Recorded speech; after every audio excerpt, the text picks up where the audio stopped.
고객님들 중에 그런 분들이 있긴 해요. 무조건 세게 하는 게 좋은 줄 아시고 어두운 부위들이 생기거나 혹은 기미가 더 짙어지는 경우도 생길 수가 있습니다. 쉽게 복구되는 경우는 저는 거의 본 적이 없기 때문에 딱 쏴보면 느낌이 달라질 때가 맞아요. 있어요.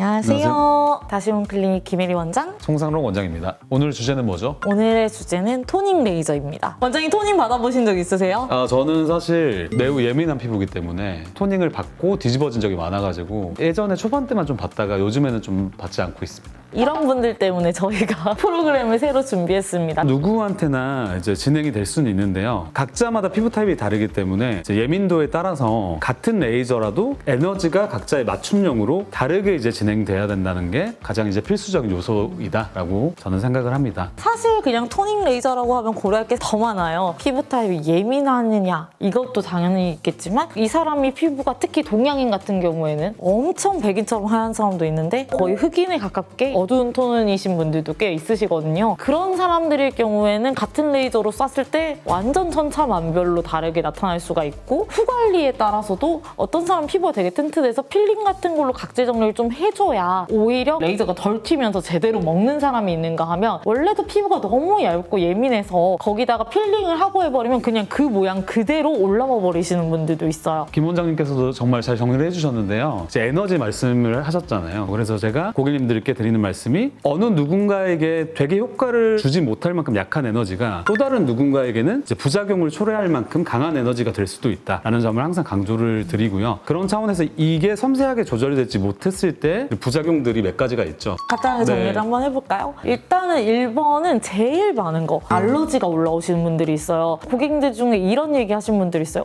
나 지금까지 한 번도 알러지 같은 거 올라온 적 없는데? 이렇게 얘기하시는 분들이 있는데 알러지 같은 염증 반응은 그때그때 다르게 나타날 수 있고 처음에는 안 나타났어도 세 번째 다섯 번째 이럴 때는 나타날 수가 있어요. 그렇기 때문에 레이저 하시는 분들은 꼭 어떤 식으로 알러지가 나타나는지에 대해서 좀 알고 계시면 좋아요. 첫 번째는 가려워요. 두 번째는 약간은 따끔할 수도 있어요. 그리고 세 번째는 오돌토돌하게 붉은 빛으로 뭐가 약간 좁쌀처럼 올라오는 듯한 양상이 있을 수가 있어요. 요거 세 가지가 약간 비슷하게 나타나는 것 같다 하시면 알러지에 당첨되신 겁니다. 근데 이런 레이저 후 알러지 반응 같은 경우는 되게 간단하게 연고라든지 약이라든지 아니면 직후에는 주사 시술 같은 걸로 금방 가라앉힐 수 있으니까 크게 걱정은 안 하셔도 돼요. 하지만 일단 대표적인 부작용은 이런 게 있을 수가 있겠죠? 말씀하셨듯이 피부 컨디션이나 이제 그날그날의 상태에 따라서 같은 에너지로 레이저를 조사를 함에도 불구하고 피부가 뒤집어지거나 이제 예민할 상황이 발생할 수 있는데요. 이럴 경우에는 다른 자극적인 무언가를 하기보다는 오히려 피부가 쉬는 게 도움이 되기 때문에 진정관리 쪽으로 시술을 선택해 주는 게 좋습니다. 그런 경우에는 간단 내용이자면 저 같으면 그냥 수액 맞고 진정관리나 아니면 LDM 같이 그냥 수분감만 넣어줄 것 같아요, 얼굴에. 절대 과하게 뭘 하시는 거는 도전 정신은 축하드립니다만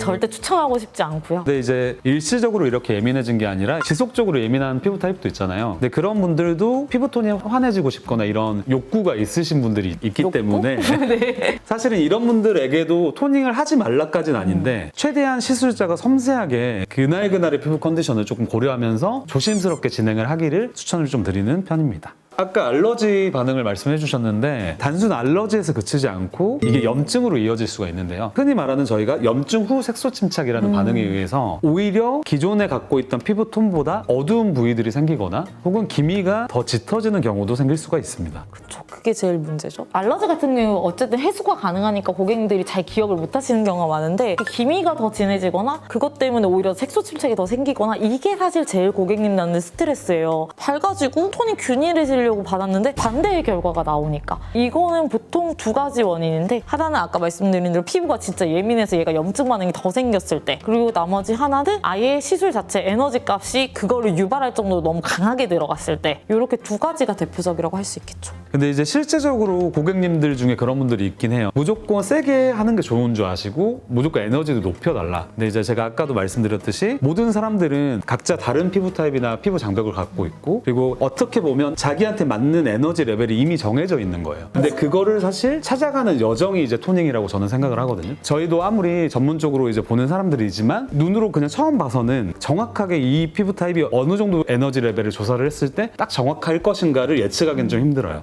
그래서 예를 들면 이 정도 레벨이 제일 좋을 것 같다 하면 저희는 슬슬 요쯤에서 시작을 한번 해봐요. 맞아요. 그래서 요렇게 가는데 딱 쏴보면 느낌이 달라질 때가 맞아요. 있어요. 그러면 네. 오 여기가 딱이구나 싶을 때가 오고 또 반대로 아직 한참 멀었다 싶을 때는 저희가 또 고객님이 말을 안 해도 오히려 멈추고 올려드리거든요. 일반적인 의사들은 절대로 고객님들이 올려달라고 올려주지 않고 저희가 반응을 보고 맞춰드립니다. 저희에게 진짜 도움이 되는 의견을 제공을 하시려면 시술 레벨에 관한 것보다는 이제 집에 가셨을 때 예상했던 것보다 오늘 컨디션 안 좋아 좀 예민하게 올라올 수도 있잖아요. 그런 정보들을 저희한테 다음 회차 때 말씀해 주시면 이거 엄청 꿀팁. 저희가 이제 그거를 고려를 해서 에너지 조절을 하는데 도움을 얻을 수 있다. 고객님의 피드백이 제일 좋은 피드백이에요. 그렇습니다.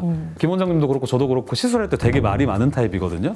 원래 말이 많은 사람이기도 하지만 근데 그게 저는 나쁘다고 생각 안 하는 게 결국 요즘에는 다 다르기 때문에 소통을 해야 돼요. 고객님 피부는 개인 하나일 것인데 저희가 맘대로 할 수는 없죠. 그렇죠. 그래서 항상 맞춰서 진행을 해야 되기 때문에 저희가 네. 여러 가지 물어봐도 귀찮게 한다 생각하지 마시고 최대한 질문에 대한 답변을 제대로 해주시면 감사하겠습니다. 감사하겠습니다. 저희가 이제 토닝에 대한 부작용을 얘기하고 있는데 한 가지 덧붙이자면 염증 후에 진해지는 경우를 말씀드렸잖아요. 근데 사실은 진해지는 경우는 어떻게든 조금은 돌아올 수 있지만 반대로 아예 멜라닌 세포가 죽어서 저색소반에 빠지는 경우도 있거든요. 맞다. 그런 경우에는 사실은 어떤 방식을 취해도 그게 쉽게 복구되는 경우는 저는 거의 본 적이 없기 때문에 오히려 그런 경우를 더 조심을 해야 된다고 생각을 해요. 당연히 맞는 말이고요. 네. 사실 저랑 원장님 같은 경우에 저색소반을 그렇게 많이 본 네. 적이 많지는 않은데 그런 저색소반이 생기게 되면은 백반증처럼 아예 전문으로 백반증만 치료하는 곳에 가서 무슨 광선을 받아야 되고 이런 걸 좀 복잡하게 좀 들어가셔야 될 수 있거든요. 그래서 결국에는 저희가 처음 말씀드리는 거랑 매한 가지인데 세다고 좋은 게 아니에요. 하지만 저희가 이런 것들을 핑계로 단순하게 회차를 강요하거나 마냥 약하게 레이저를 함으로써 고객님 피부를 무책임하게 방치하지는 않는다는 점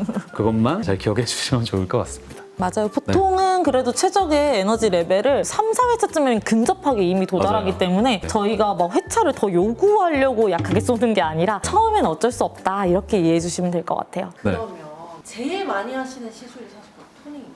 일반적으로는 그렇습니다. 고객님들이 토닝을 많이 찾으시는 이유가 현대인들은 이제 사회생활을 해야 되잖아요. 그래서 이제 우리가 흔히 말하는 다운타임, 불편감을 가져서 이제 생활을 하기 좀 힘든 시기들이 길어지기가 현실적으로 힘든 그런 이제 구조기 때문에 토닝은 사실 그런 불편감들이 없잖아요. 그렇죠. 그러다 보니까 아무래도 다른 시술에 비해서는 많이 찾는 것이 아닐까라고 맞죠. 생각을 해봅니다. 근데 저는 토닝이 제일 힘든 건 딱 하나인 것 같아요. 병원에 너무 자주 와야 돼요. 그렇죠. 진짜 그게 제일 힘들어요. 일주일마다 효과 보려면 꼬박꼬박 잡으셔야 와야 되니까. 되는데 토닝 자체가 아시다시피 여러 회차로 돼 있는 이유 중에 하나가 1회 1회가 되게 다른 뭐 프락스나 이런 시술처럼 드라마틱하게 다가오지 않는 경우가 많거든요. 그러다 보니까 이제 1, 2주 간격으로 다닥다닥 붙여서 받기를 권장을 드리는데 이런 경우에는 이제 정상 피부 타입, 예민해지지 않는 피부 타입을 기준으로 한 거고요. 예민한 피부 타입은 그거보다는 조금 더 길게, 예를 들면 2주에서 길게까지는 3주까지 권장을 좀 드리는 편입니다. 그리고 이제 회차 정도 같은 경우에는 기본적으로 피코 토닝도 최소한 5회 이상이고요. 일반 레이저 토닝도 10회 이상은 꾸준히 받아주셔야 효과가 제대로 내 눈에 보인다고 알고 계시면 될 것 같고 좀 예민하신 분들은 피코 토닝 1회만 하셔도